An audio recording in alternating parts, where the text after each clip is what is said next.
शिव महिमा।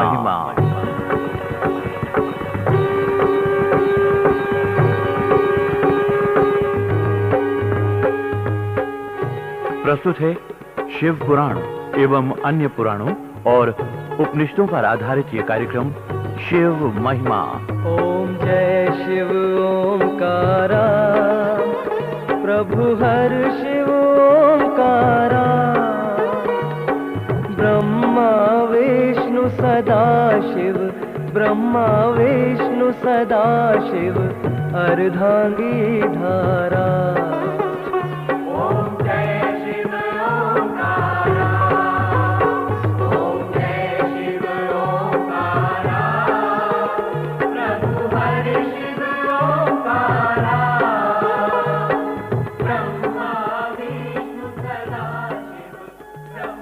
भगवान महादेव की महिमा के पिछले प्रकरण में आपने सुना कि किस प्रकार कुबेर को भगवान शंकर की कृपा का सनातन पद प्राप्त हुआ और किस तरह भगवान शंकर ने कैलाश पर्वत को अपना निवास स्थान चुना।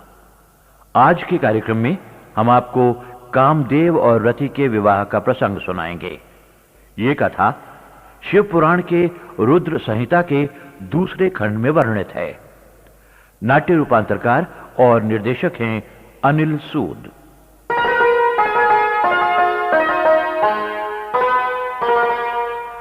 महाभाग सूत जी, सृष्टि की उत्पत्ति के पश्चात काल चक्र की गति तो बहुत तीव्र हो गई होगी। हां परम ज्ञानी शौनक जी, इस संपूर्ण सृष्टि के संचालन के लिए ब्रह्मा ने अपने मानस पुत्रों को उत्पन्न किया। यह कथा रुद्र संहिता के दूसरे खंड में वर्णित है। इस भाग में कौन कौन से प्रसंग हैं?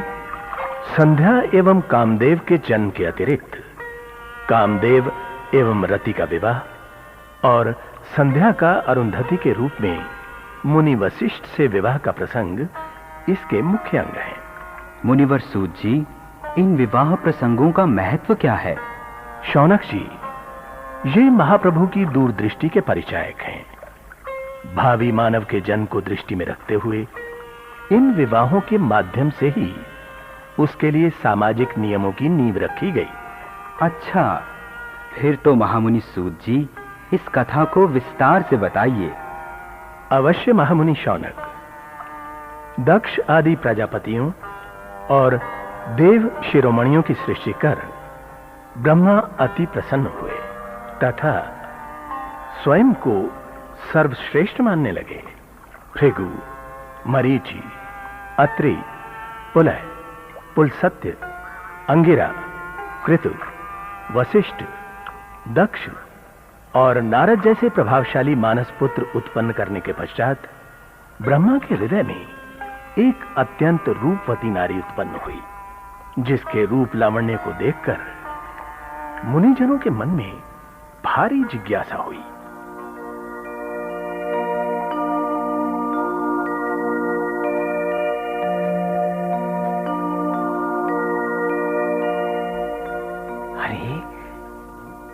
ये अत्यंत लावण्यमयी नारी कौन है? मुनिवर, आप इन्हें नहीं जानते? ये परम पिता ब्रह्मा जी की मानस पुत्री संध्या हैं। हाँ, देखिए, चमत्कार तो देखिए। दिन में ये क्षीण पड़ जाती हैं और सायंकाल में इनका रंग रूप खिल उठता है। तभी तो ये साय संध्या कहलाती हैं। ये निरंतर किसी मंत्र का जाप करती रहती हैं।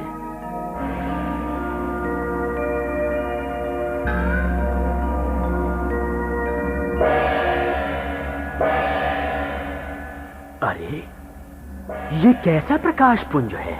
हाँ मरीचि, और इस पुंज में से एक अद्भुत और दिव्य नर प्रकट हुआ है। प्रजापति दक्ष, इसका ओज सहस्त्र सूर्यों के तेज से भी अधिक प्रकाशमान है। अरे देखो तो, इसके विशाल स्कंध, बलशाली भुजाएं, वज्र समान कठोर बाहु। मुनि श्रेष्ठ भृगु, मानो संपूर्ण सृष्टि का पुरुषत्व इसकी देह में समा गया हो। हाँ, मत वाले गज जैसी चाल, खिले हुए कमल समान नेत्र, करों में पुष्प धनुष और 5 पुष्प बाण। अरे देखो तो, अब वो पितामह ब्रह्मा के सम्मुख नतमस्तक हो रहा है। हे जन्मदाता, मेरा नमन स्वीकार करें। अजर अमर भव। आज्ञा करें। मेरा जन्म किस निमित्त हुआ है? मैं कौन सा कार्य करूंगा? वत्स, अपने इस मोहक रूप तथा इन 5 पुष्प बाणों से तुम नर नारियों का मन मोहते हुए सृष्टि के सनातन कार्य का संचालन करोगे। तुम्हारा यह कर्म सृष्टि का नियामक होगा। जो आज्ञा दे। कृपया मुझे मेरे नाम से भी अवगत कराएं। ये कार्य मेरे ये पुत्र करेंगे। पुत्रों, जी पितामह। इस देवात्मा का नामकरण करो। जैसी आज्ञा देव। जन्म लेते ही तुम हमारे मन को मथने लगे हो, अतः मैं ब्रह्मा पुत्र मरीचि तुम्हारा नाम मनमथ रखता हूं। अति उत्तम। तुम में लोगों को मदमत्त बना देने की क्षमता है, अतः मैं दक्ष तुम्हें मदन नाम देता हूं। सुंदर, अति सुंदर। और मदन, तुम बड़े दर्प के साथ उत्पन्न हुए हो, इसलिए दर्पक कहलाओगे, तथा सदर्प होने के कारण तुम्हारा एक नाम कंदर्प भी होगा। अनुज, तीनों लोकों में तुम इच्छा अनुसार रूप धारण कर सकोगे। तुम्हारे समान सुंदर कोई भी दूसरा नहीं होगा। अतः काम रूप होने के कारण मैं भृगु तुम्हारा नाम काम रखता हूं। इतने नाम? मेरे इतने नाम प्रभु? मेरे मन से तो तुम्हारे एक ही रूप का उदय हुआ है, परंतु तुम्हारे इस रूप ने मेरे मानस पुत्रों के हृदय पर जो अपनी छवि अंकित की है, उसी के अनुसार इन्होंने तुम्हें ये नाम दिए हैं। मैं आप सबके सम्मुख नतमस्तक हूं। हे कामदेव। आज्ञा पितामह। मेरा आशीर्वाद है कि बल पराक्रम में तुम समस्त देवताओं से भी अधिक प्रभावशाली रहोगे। विधाता, आपकी ये अनुकंपा मेरे कर्म को बल प्रदान करेगी। तथास्तु। पुत्रों, आज्ञा भगवान। कामदेव को सृष्टि के प्रत्येक नर नारी के मध्य सनातन संबंध का सर्वश्रेष्ठ उदाहरण भी तो बनना है। हे परमपिता, मेरे शरीर से उत्पन्न हुई मेरी दिव्य पुत्री रति अत्यंत रूपवती है। गुण और धर्माचरण में भी वो कामदेव के सर्वथा उपयुक्त है। दक्षराज, तुम्हारा यह विवाह प्रस्ताव हर प्रकार से उत्तम है। कामदेव। आज्ञा प्रभु। तुम दक्ष पुत्री रति का पत्नी के रूप में वरण करो। जो आज्ञा परमपिता। देवी रति, इस मिलन की रात्रि में हमें अपने अनन्य रूप लावण्य का दर्शन तो कराइए। रति, आपके इस संकोच ने हमें और भी मोह लिया है। आपकी ये लज्जा सृष्टि की हर नारी का आभूषण बनी रहेगी। आप तो वास्तव में विधाता की अप्रतिम रचना है। आपको अपनी पत्नी के रूप में पाकर आज मैं पूर्ण हुआ। देव, रति, आपको पति के रूप में पाकर मेरा जीवन भी सार्थक हुआ।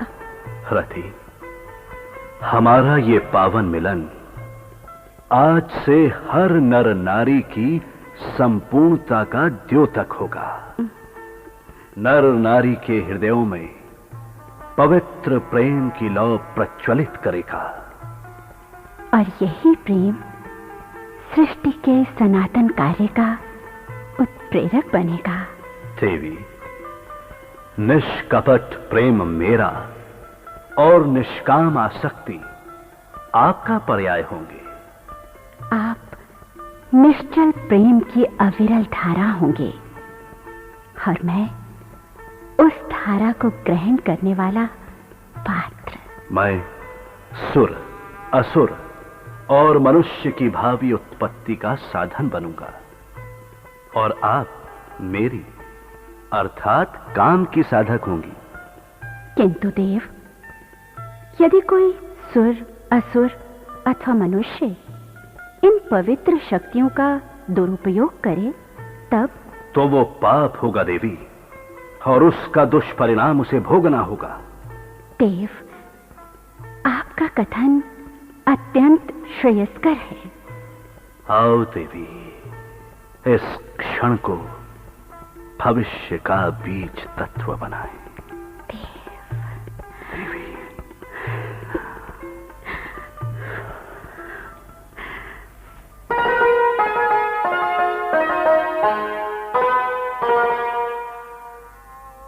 शौनक जी, कामदेव रति विवाह के पश्चात ब्रह्मा जी तथा उनके मानस पुत्र अपने अपने धाम को लौट गए। चहुं ओर आनंद का वास था, परंतु विधि का विधान तो कुछ और ही था। एक बार देवी संध्या के मन में सकाम विचार आ गया। महाभाग सूत जी, उन साध्वी के मन में? हां, इस विचार मात्र से वे आत्मग्लानि से भर उठी। पश्चाताप स्वरूप संध्या ने घोर प्रतिज्ञा कर डाली। ये मेरे शरीर में विचित्र सा कंपन क्यों? ये मुझे बार बार उद्विग्न करता कोई अनाम विचार। ये मुझे क्या हो रहा है? मैं इसे संयमित क्यों नहीं कर पा रही? मेरे रोम रोम को सिहराती ये काम भावना, नहीं, ये पाप है। मेरा अपने ही मन पर कोई वश नहीं रहा। मेरा संयम समाप्त कैसे हो गया? नहीं, मेरा ये शरीर दूषित हो गया है। मुझे इस तन का त्याग कर देना चाहिए। हाँ, जिस तन पर, जिस मन पर अपना वश नहीं, वो त्याज्य है। मेरा शरीर त्याज्य है। मैं ब्रह्मा पुत्री संध्या प्रतिज्ञा करती हूं कि काम को मर्यादित करने के लिए कठोर तपस्या करूंगी, ताकि जन्म लेते ही प्राणियों के मन में काम भाव उत्पन्न ना हो। तपस्या पूर्ण होने के पश्चात अग्नि में मैं अपनी देह की आहुति दे दूंगी।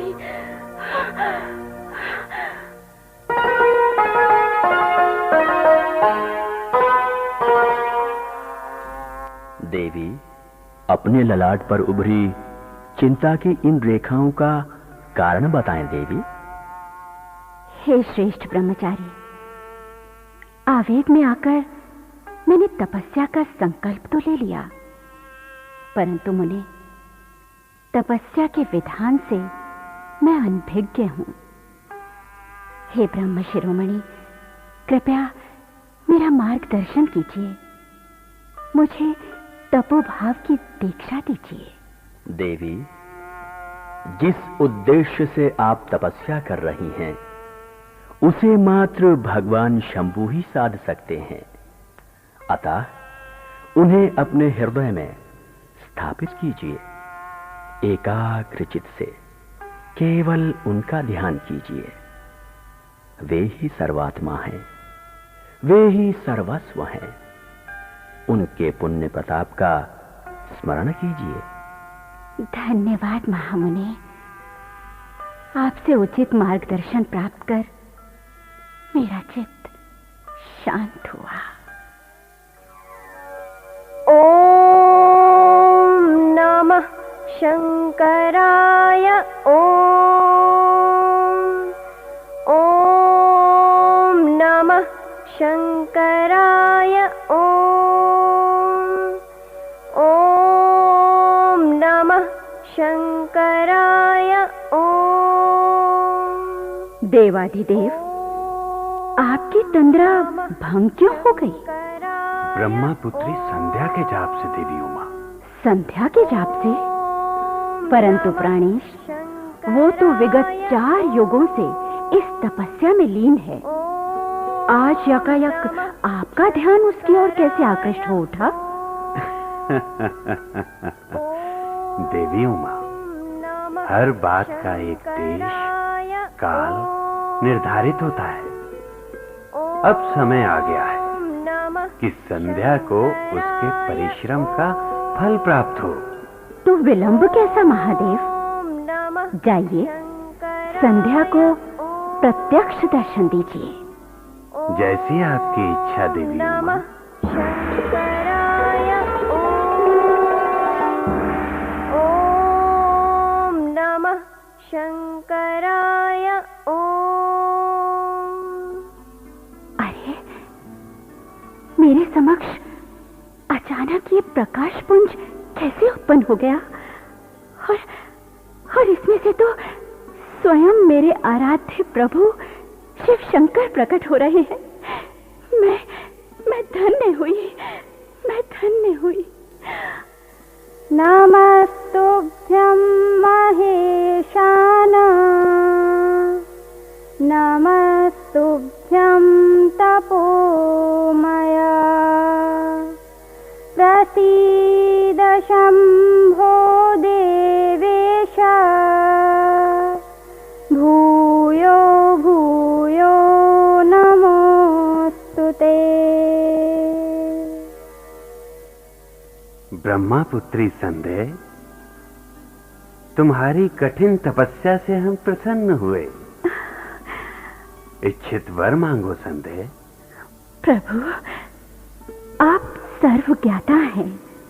मैंने काम को मर्यादित करने के उद्देश्य से ही आपकी आराधना की है। तथास्तु। मैं तुम्हें वरदान देता हूं कि जीवन की 4 मुख्य अवस्थाएं होंगी: शैशवावस्था, कौमारावस्था, यौवनावस्था तथा वृद्धावस्था। तीसरी अर्थात यौवनावस्था में ही प्राणियों के हृदय में काम भाव उत्पन्न होंगे। कामोदय की यही निर्धारित मर्यादा होगी। मेरी तपस्या सार्थक हुई भगवान। संध्या, मैं तुम्हें ये वरदान भी देता हूं कि तुम जैसी सती साध्वी तीनों लोकों में और कोई दूसरी ना होगी। मेरे अहोभाग्य देव। मेरा तीसरा वरदान यह है कि एक अति तेजस्वी ब्रह्म ऋषि तुम्हें पति रूप में प्राप्त होंगे। पति रूप में? परंतु देवाधिदेव, अपनी प्रतिज्ञा स्वरूप तपस्या सफल होते ही मुझे अग्नि में अपना देह त्याग करना है। यही मेरा अभीष्ट था। संध्या, तुम्हारे अभीष्ट का उत्कर्ष होना तो अभी शेष है। इसी चंद्रभाग पर्वत पर महर्षि मेघातिथि पिछले 12 वर्षों से महायज्ञ कर रहे हैं। इस अनुष्ठान में अग्निदेव अपने पूर्ण भाव से प्रज्वलित हैं। अपनी प्रतिज्ञा पूरी करने का सबसे अच्छा अवसर यही है। परंतु देव, पति पति, मेरे इस वरदान के रहस्य का उद्घाटन भी वहीं होगा। ब्रह्मा पुत्री, मेघातिथि का यज्ञ अब अपने अंतिम चरण में है। विलंब उचित ना होगा। चलो। जो आज्ञा देव। ओम अग्निमीडे पुरोहितं यज्ञस्य देवमृत्वेजं होतारं रत्नधातमम्। ओम स्थानाप्तिते वसूनवेग्ने सुपायनो भव स च स्वानः स्वस्तये।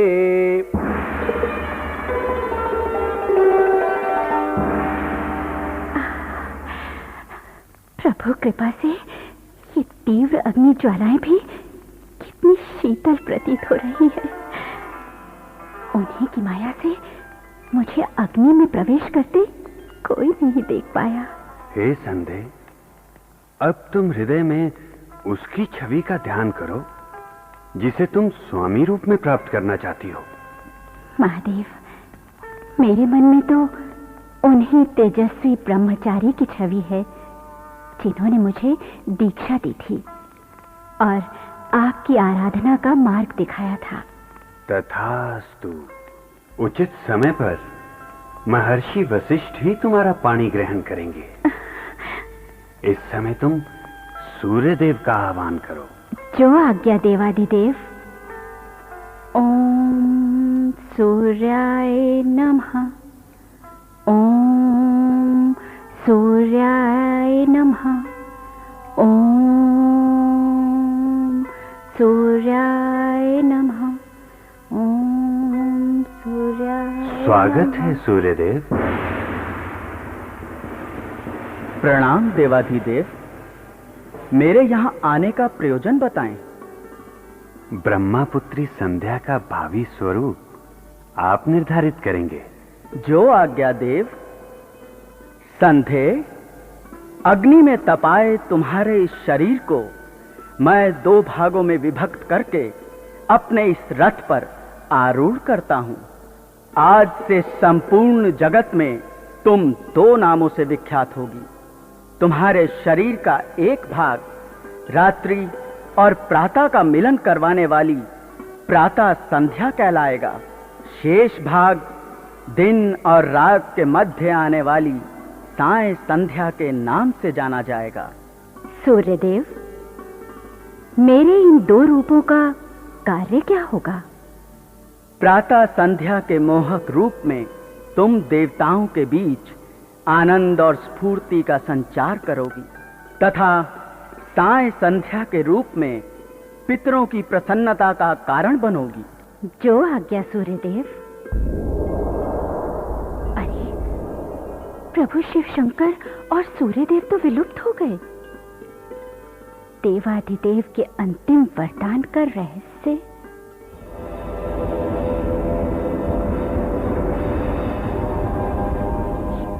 ये क्या? मेरे शरीर का आकार और मेरी आयु क्यों घट रही है? मैं युवावस्था से शैशव में परिवर्तित हो रही हूँ। क्या यही है प्रभु के वरदान का रहस्य?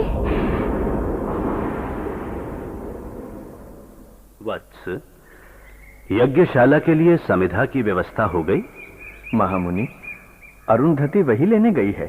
अच्छा, क्या तुमने उसे भेजा है? नहीं देव, आश्रम के हर कार्य के बारे में उसे पता है। वो तो स्वयं ही। ये तो बड़ी अच्छी बात है। वो इतनी कर्तव्य परायण और अपने दायित्व के प्रति सचेत है। हाँ देव, आपने उसे शिक्षा भी तो ऐसी ही दी है। अरे अरे अरे, ठहर तो सही। अरे, कहाँ भागा जा रहा है? ठहर। पहले तो यज्ञशाला में कुल्हाचे भरता रहा और अब। अरे क्या हुआ पुत्री अरुंधति? देखिए ना मुनि महाराज, पिताजी का ये प्रिय मृग शावक यज्ञशाला को अपवित्र कराया है। अब उनकी कुटिया में जा रहा था। पुत्री अरुंधति, क्यों सता रही हो इसे? अरे अरे अरे, देखो ना कैसे डर कर मेरी गोद में छिप रहा है। ओहो पिताजी, इसने तो आपको भी अपवित्र कर डाला है। पूजा प्रारंभ करने से पूर्व आपको भी पुनः स्नान करना होगा। लाइए इस दुष्ट को मुझे दीजिए। इसे मैं अभी स्नान करवा कर लाती हूँ। इसे स्नान? परंतु क्यों पुत्री? पिताश्री, आप ही ने तो सिखाया है कि पवित्र स्थान पर जाने से पूर्व व्यक्ति को स्वयं को शुद्ध करना चाहिए। किंतु ये तो मृग शावक है। तो क्या ये किसी अपवित्र स्थान से नहीं आ सकता? लाइए, दीजिए इसे। लो इसे ले जाओ पुत्री। करूं तेरी पिटाई? अरे, तुम्हें तो आश्रम के नियम ज्ञात हैं, फिर भी तुम क्या करते रहते हो? हे प्रभु, मैं क्या करूं? क्या हुआ गुरुदेव? आप इतने गंभीर क्यों हो उठे? प्रिय शिष्य, अरुंधति की ये बढ़ती धर्मपरायणता मुझे चिंतित कर रही है। उसके हृदय में धर्म के लिए जो स्थान है, उसमें सांसारिक जीवों के प्रति प्रेम का कोई अवकाश नहीं। भावना विहीन हृदय सांसारिक दृष्टि से पूर्ण कैसे हो सकता है? कहीं वो निर्दिष्ट सांसारिक कर्मों से विमुख ना हो जाए। गुरुदेव मेघातिथि, अनुमति हो तो मैं कुछ कहूं? कहो शिष्य। पुत्री अरुंधति का विवाह ही उसे सामाजिक नियमों का पालन करने को प्रेरित कर सकता है। ये विचार तो कई बार मेरे हृदय में भी आया है, परंतु क्या मुनिश्रेष्ठ, हमारी अरुंधति तो सर्वगुण संपन्न है। यही तो समस्या है। उससे अधिक गुणी और योग्य पति कहां मिलेगा? महामुनि, जिन खोजा तिन पाइया, खोजने से तो प्रभु भी मिल जाते हैं। उत्तम, अति उत्तम, बिल्कुल ठीक कहा तुमने। अब तो मेरी चिंता का निवारण मेरे आराध्य ही करेंगे।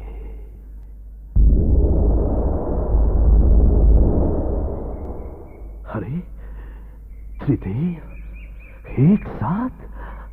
मैं धन्य हुआ। मुनि मेधातिथि, तुमने हृदय से स्मरण किया तो हम उपस्थित हो गए। आप तो अंतर्यामी हैं प्रभु शिव शंकर। मेधातिथि, हमें तुम्हारी चिंता का कारण ज्ञात है। परमपिता ब्रह्मा जी के मानस पुत्र वशिष्ठ हर प्रकार से पुत्री अरुंधति के योग्य हैं। भगवान, और अरुंधति भी उन्हें पति रूप में पाकर शोभायमान होगी। श्री हरि का ये कथन सत्य है मुनि मेधातिथि। यही काल की नियति तथा अरुंधति के पूर्व जन्म में उसे महादेव से प्राप्त आशीर्वाद भी है। जो आज्ञा त्रिदेव, जो आज्ञा।